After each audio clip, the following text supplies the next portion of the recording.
xubno ka mid ah xildhibaanada golaha deegaanka ee degmada Burco oo maanta kula warbaahineed ku qabtay xarunta maamulka dawladda hoose ee degmada Burco ayaa waxa ay si adag uga hadleen qoondada ay xukuumadda Soomaaliland ay gobolka Togdheer ay ka siisay mashruuca SDF kaas oo ahaa 5%. xildhibaanadani waxay xukuumadda Soomaaliland ay ugu baaqeen in si cadaalad ah loo qaybiyo mashruucan SDF iyagoona si weyn carabka ugu adkeeyay kaalinta magaalada Burco ay kaga jirto gobolada Soomaaliland. saamigii aan ku lahay Soomaaliland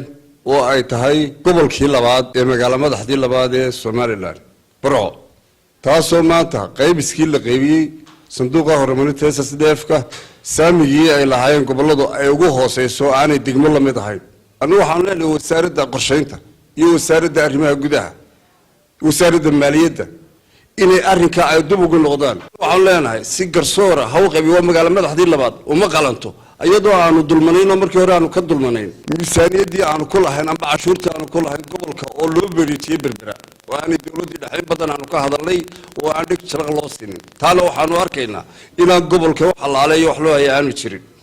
marka waxaanu leenahay war wixii aanu ku lahayn anagu shan uma qalanto Burco uma qalanto waxay hargeysay shaafadan ee Shabeelle soo radin ugu soo gaalayso hargeysa lama siin gaaladuna waxay ku filan tahay haddii sanduuqa si wacan loo qaybin waayo baaray guuro sanduuqaaga la guurdo aanu niraahno bay ku filanta lacagta waxaan maqlaynaa hargeysa waxay qaadatay 40 8 wax ka yar qaadan mayno annaguna waayo dee caasimadii labaad baanu nahay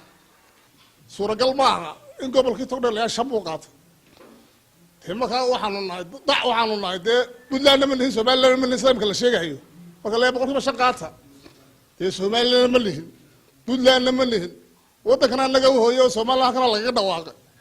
weliga reer hargeysa way naga dambeeyeen haddana 140 bay qaateen annana shan baanu qaadanay malaha waana laga saaray dalka waana laga saaray waxaan leenahay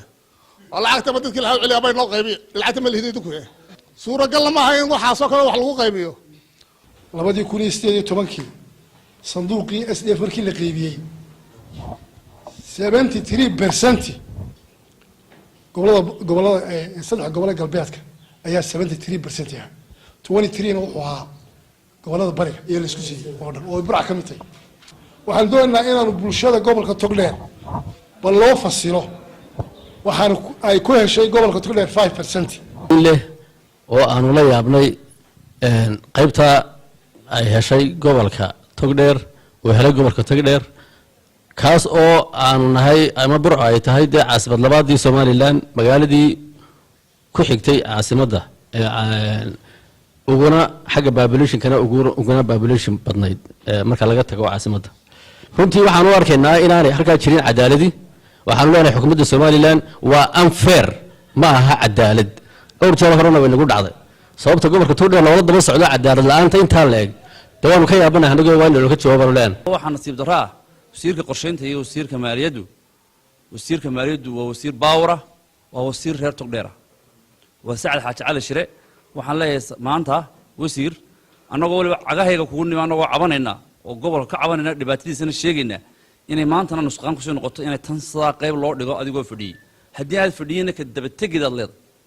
madaxweynaha waxaan u sheegayaa Jamhuuriyadda Soomaaliland waan salaamayaa waan hambalyeynaya sanadkii hore reer Burco xus badan bay ku hayeen madaxweyne maanta qaybta waxba kuma lihid oo waxa tahay aduu madaxweyne qaranka waa in la qiimeeyo cabashadaas gobolkan uu sugaya jawaabta madaxweyne arrinta wax laga qabto Burco shan ku leh Somali Development Fund ma qaadanayno wasaaradaheedu dhimo way qaaween hadday tahay tii warfaafinta hadday tahay tii gobolka hadday tahay tii AD mail laga dhawaaqay gurigii AD mail laga dhawaaqay waa qabyo shimbiraha ka duulaya ee maanta caalanka in dugsoon hoos yaala wakaaladii biyaha lamida wadooyinkii gobolka ka baxay baa lamida madaxweyne maanta waxaan filaynaa inaan 40% qaadano ballan qaadadaadii say u fulaan taana waanu ka daba tegaynaa ilaa habarta fadhida Norwishka ogteedanu siinana arrinta iyada waa arrin aan runtii aad iyo aad naga dhaadhicila oo aanu fahmi weynay hana laga qanciyo oo hana la fahansiiyo Cabdiraxmaan Camaar telefishinka caalamiga ee Sum News magaalada Burco.